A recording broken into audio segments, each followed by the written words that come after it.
John?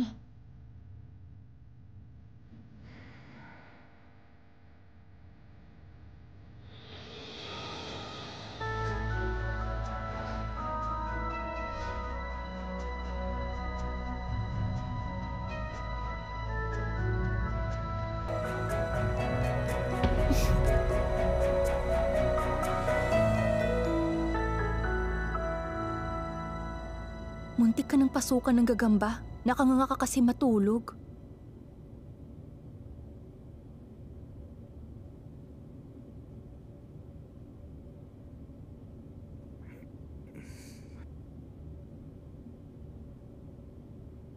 Teka, nasaan ang damit ko? Nasa labahan. Nahulog ka sa dagat, di ba?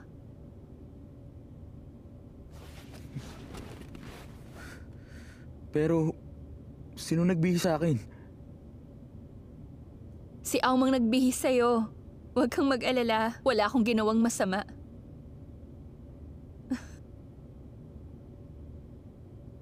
Ano nangyari kanina? Takot ka ba sa bagyo?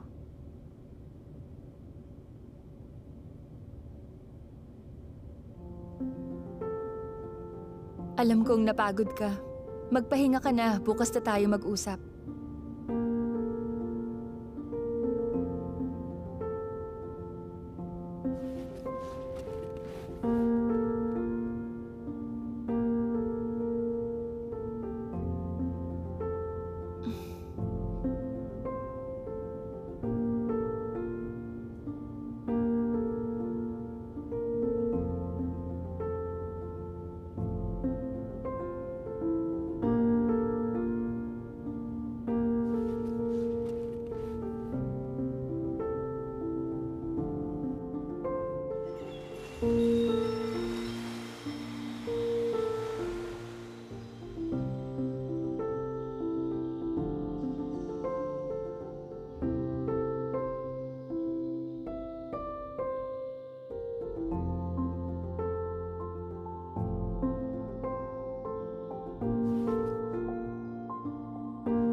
Kasama ko si John ngayon. Pakisabi kay Jared wag na siya mag-alala. Coach Bob, lalaki ka. Kaya mo na yan. Sige na, babay na.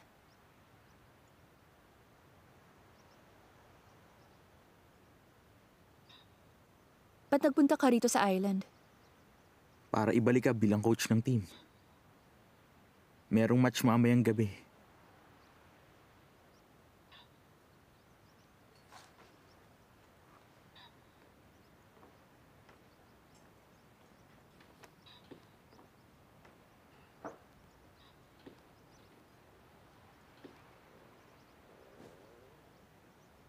Kailangan ka ng buong team.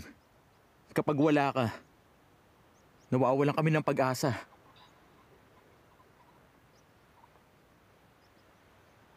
Nawawala ng pag-asa?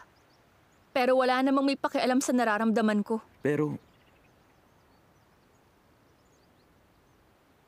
kung hindi natalo ang team, pupuntahan mo kaya ako? O hayaan mo ako mamatay sa pagiging broken-hearted?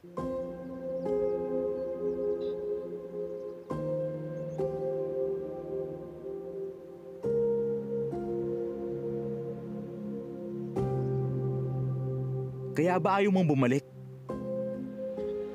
Dahil sa uncle ko, tama? Sabi mo gusto mong maging coach namin.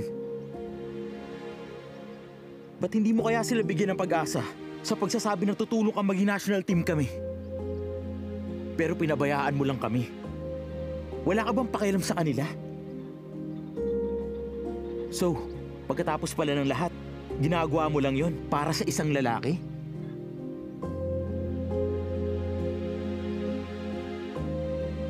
Nanalo ang team sa District League.